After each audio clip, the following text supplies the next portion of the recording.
we have a great privilege today of being able to have a conversation with Dr. Cesar Vidal. He is a historian, a PhD. He is a novelist. He's a journalist. He's a very studious individual who knows about reality. He knows about history, and maybe can project into the future as well. So I want to thank you very much, Dr. Vidal, for having this conversation with us today.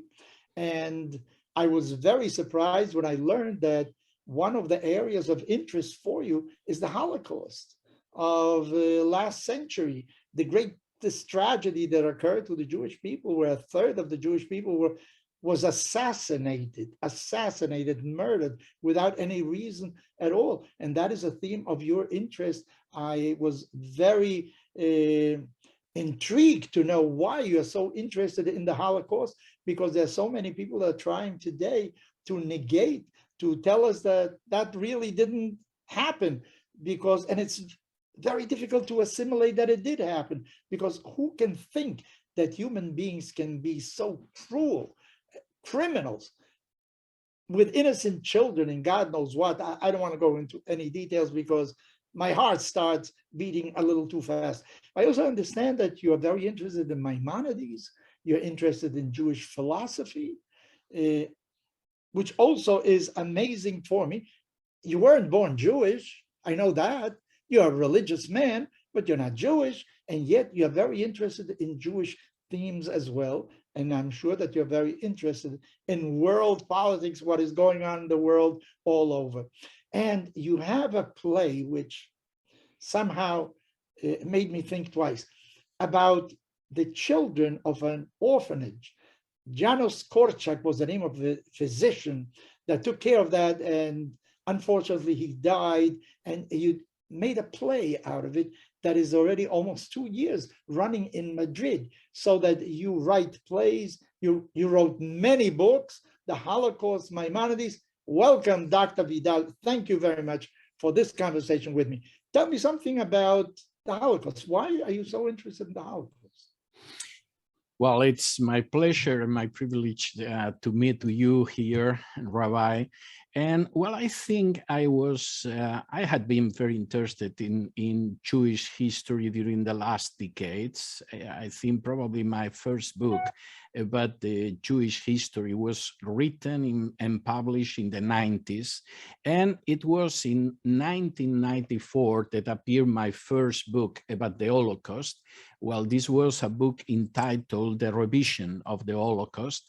And I tried to show that the persons who negate the Holocaust are persons with a twisted view of history, but overall they have an anti-Semitic agenda. And this was a kind of introduction to the revisionist history, trying to show the real history according to the documents and overall the Nazi documents. By the way, this was a book attacked in Spain. It was burned in several libraries, burned in several bookstores, and also teared down in several bookstores. There were Nazi commandos persecuting this book. In the next year, in 1995, I published this book, The Holocaust, that was the first history of the Holocaust written in Spanish. We had before this histories of the Holocaust in German, in English, in French, but this was the first one. And it's a book that is republished and republished during the last, well, almost 30 years. My third book was The Incubators of the Snake. And this is a history of the prologue of the National Socialism and the Holocaust, how there were ideological influences that create the mind of Hitler and the mind of the genocide. And well, The Incubators of the Snake was a story beginning with Richard Wagner in Germany and following to the Ariosophists, etc., etc. And my last book about this is a novel published, well, I think 3-4 years ago, and the name is Jacob's Staircase. It's a story of children in the ghetto of Warsaw during the Holocaust. It's very close to this play now in Madrid, in the theater in Madrid, that is called Iban de Blanco y Felices. They were white and were happy. That is a play related to the work of the Dr. Korczak in Warsaw. So that this is very important to me. This has been very important during the last more than 30 years. And the reason it's not only that this is a very important point in the Jewish history, of course it is, but it's very important to the whole mankind, to the whole human species, and this is very important. Still now, we have a lot of lessons to learn from the Holocaust. Still now, we have a lot of ideas that we must think about the Holocaust, and still today we must think about the Holocaust and the importance in the future. So that, well, I think this has been a very good employed time, even if this is not the totality of my time dedicated to Jewish history. Dr. Vidal, maybe you want to reflect with us aloud. There is one of the many issues, of course, that are very difficult to understand. One of them is, how is it possible that in a society that produced Goethe, Beethoven, advanced culturally in the arts and the sciences, a man like Hitler is able to convince people to do such atrocities? There is, if I'm not mistaken, his name is Goldhagen. He wrote a book called Hitler's Willing Executioners, where he argues that without the cooperation of the German people, Hitler wouldn't have been able to do that. How is it possible that one deranged individual or what have you is able to create so many followers into an abyss, into destruction, into a world war, when you're dealing with not people that don't have any culture, haven't tasted civilization? To the contrary, that was the cradle of the arts of civilization in Europe. How can that happen? Well, I think that there are several areas that we must focus upon. First, this is not only Hitler, and this is very important. And when you study the deportations of Jews to the gas chambers, you can see that when there was a popular resistance, the extermination was very, very difficult to the Nazis. For example, in Denmark, a Protestant country, the most part of the population was against the deportation of the Jews. So the king put on a yellow star yes, in Denmark. The king did it. But that was Denmark, not Germany. Yes, so that in Denmark, they could save, well, more than 95% of the Jews. In Poland, in the other hand, there was a very deep anti-Semitic feeling, so that it was easier to arrest and to deport the Jews. Germany, in several areas, was middle of the road of Denmark and Poland. And I think there were several reasons. First, and this is very clear, the actions against the Jews was slow actions. For example, when the Nuremberg laws were approved in 1935, even many Jews thought, well, this is only the classical anti-Semitic Catholic laws, so that we know where are the rules. We cannot marry Gentiles, we cannot work in these areas, but, well, This is another one in the long, long list of prohibitions of injustice during history. The problem is this was only some of the first steps.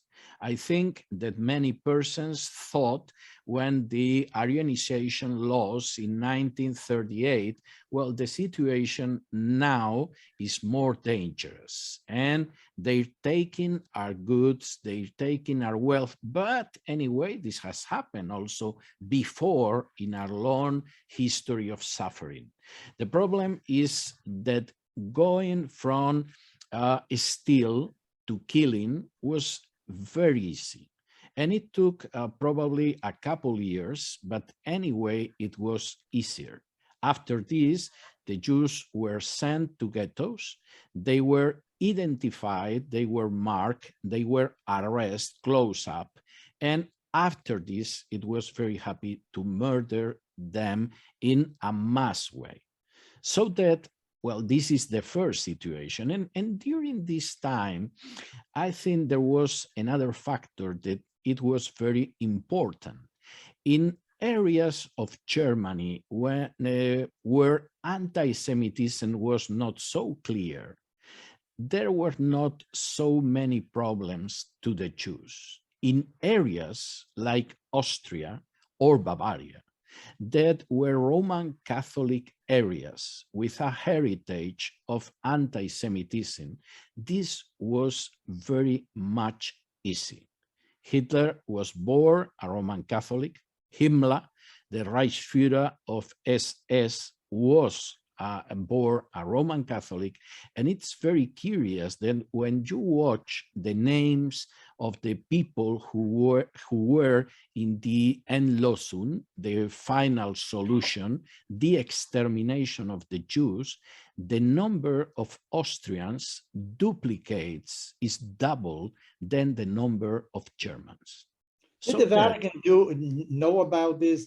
Did the Pope, Pius XII, I think was the Pope at the time, did he do something about it? Did he denounce what was going on? Did they know? No, I think not. I think not. And this is very important because generally we remember then Stalin in 1939 signed a deal with Hitler.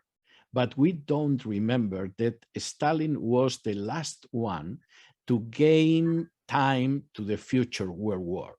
But the first state in signing an agreement with Hitler was the Vatican. And this is totally forgotten. Hitler was a total parvenu, a total outcast in January 1933.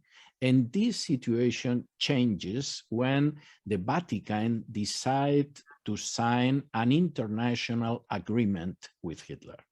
So that there was a part of the population educated in anti-Semitism, probably not murdering Jews, but looking at Jews in a very hostile way. The first years were only the developing of the last anti-Semitism still being in Europe in the 30s of the last century. And when this jump to the murder, to the genocide, well, it was more easy than only 10, 15 years before, when it was unthinkable, really unthinkable. Dr. Vidal, I think you're doing a great service by reminding us of what happened then, what was the reality, because there are many people that try to deny what happens. And I think that your books are testimonies, and I understand they also contain many documents and so on of the Nazis showing exactly what they were going to do. And while we don't know if history repeats itself, some say yes, some say no, but we certainly have to be on the alert that no such thing should repeat itself in the future. One has to bear in mind also that at that time there was no state of Israel. Today there is a state of Israel. I don't know if the state of Israel could have prevented what happened, but I am sure that the dimension of what happened wouldn't have been the same as what did happen. I always bring to mind an episode in Uganda Entebbe, Yeah. where the brother of Benjamin Netanyahu died. He was leading a salvation mission to rescue some Jews that were segregated far away, hours away by plane from Israel. Israel would not tolerate that Jews should be discriminated against. As I say, I don't know what would have happened had there been a state of Israel, but I don't think the same thing can repeat itself exactly in the future because of the state of Israel. But on the other hand, I think we have to be on the alert. And I think you're on the forefront of those that will make sure that we know exactly what happened in those days. Let me jump a little bit to the present day. You know, we are speaking, it's now March 2022, and we are seeing a war develop in front of our eyes. We see it on television. We see it in real time. It's nobody is telling us. We are watching it develop. What do you think about what's going on between Ukraine and Russia?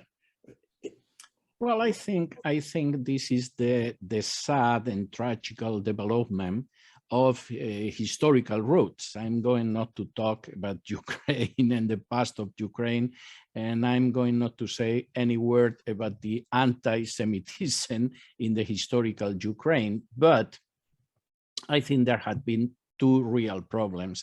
They had intertwined to this situation of war. The first has been the advance of the NATO during the last 30 years. In the beginning of in 1990, US and the NATO has Is NATO a political organization? yes, is the North Atlantic Treaty Organization. Is a military alliance. Military. Okay. Yes, military alliance under United States.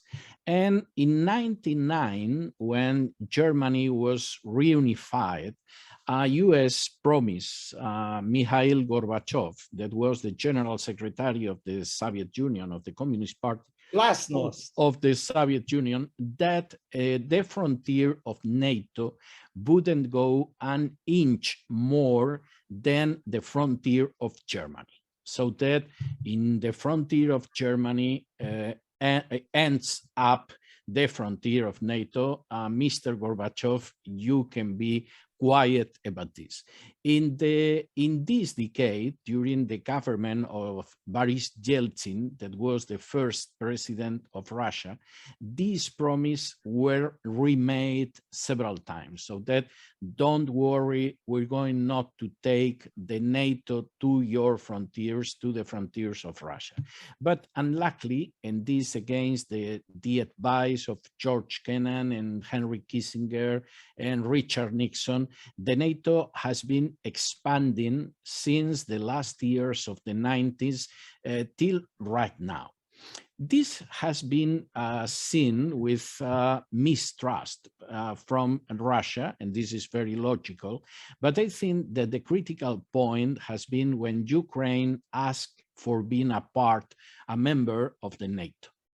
Well, this is very important in terms of national security, because this is the aim of the principle of mutual sure destruction. That is, Ukraine, was that a part of Russia before the Soviet Union?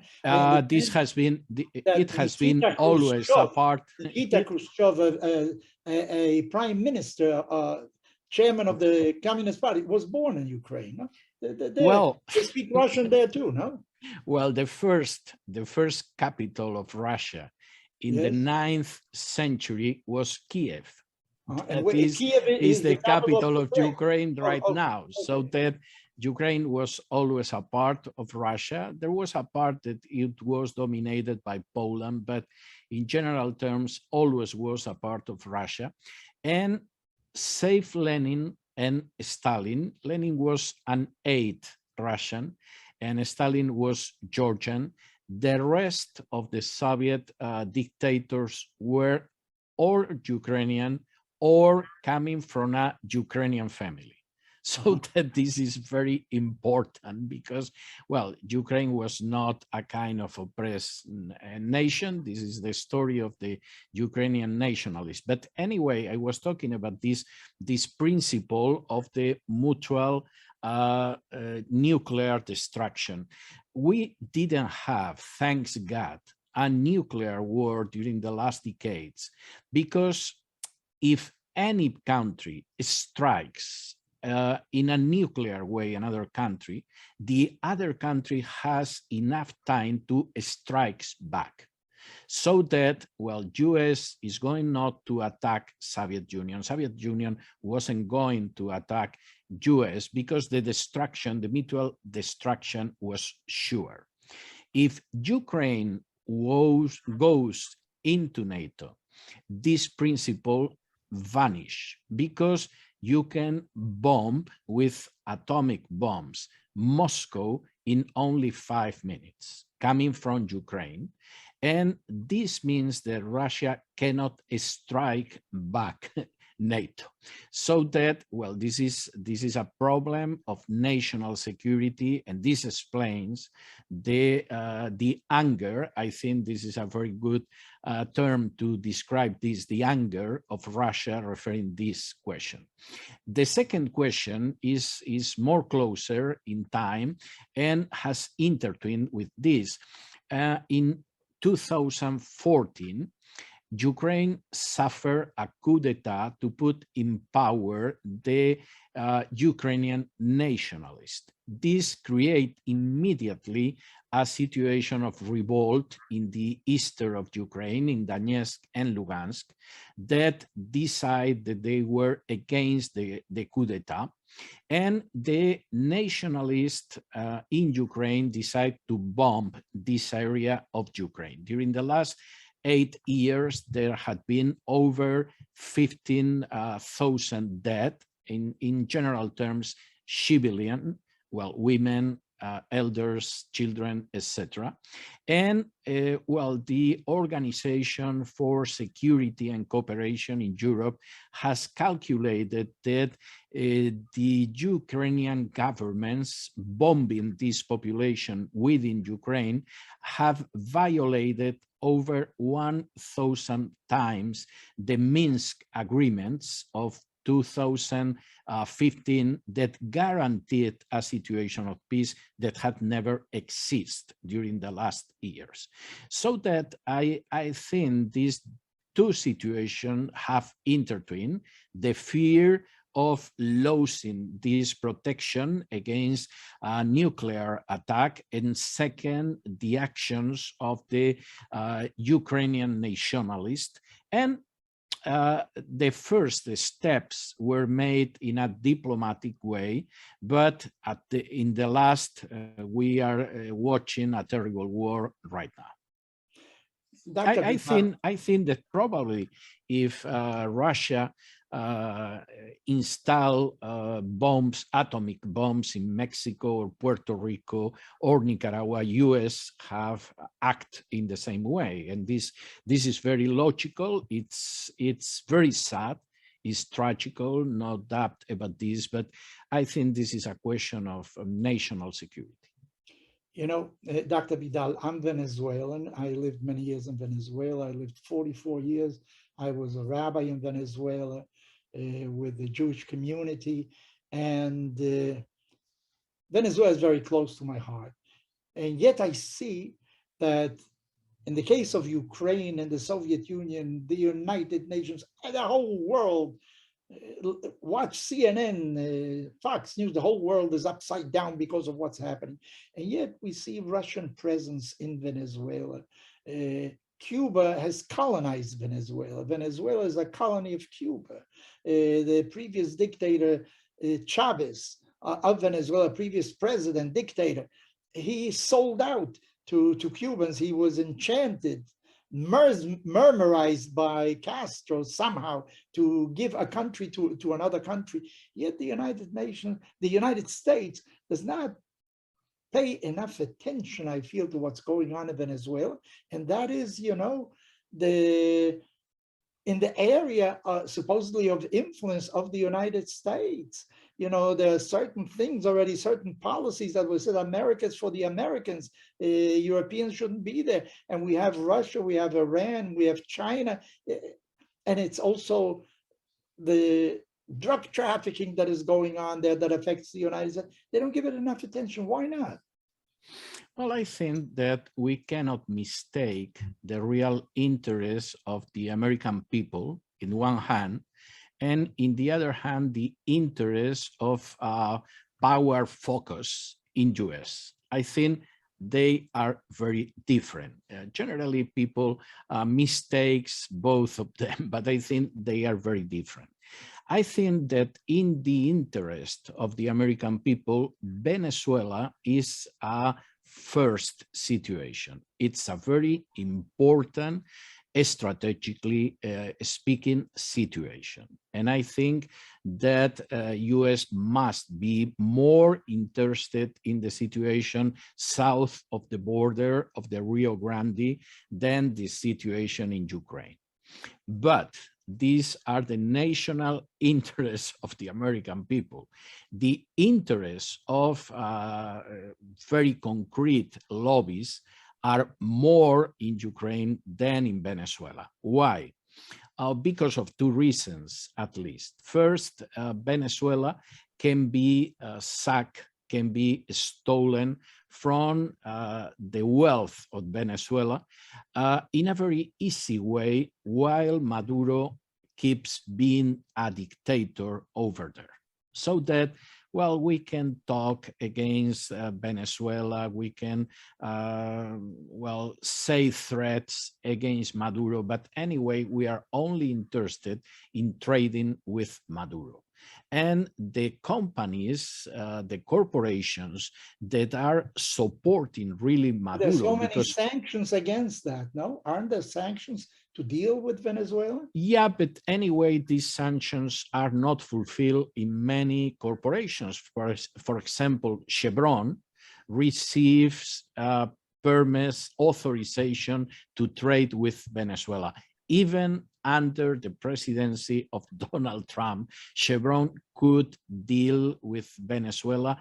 And it's not the only corporation. We have corporations from UK, France, Italy, Spain, Sweden, Switzerland, Germany, etc., making money in Venezuela. And Maduro is the ideal dictator because he sells in a cheaper way to have this money and keep under control the army and the repressive police. So that, well, we don't want topple Maduro. We want to keep Maduro because he's selling very cheap the huge wealth from Venezuela.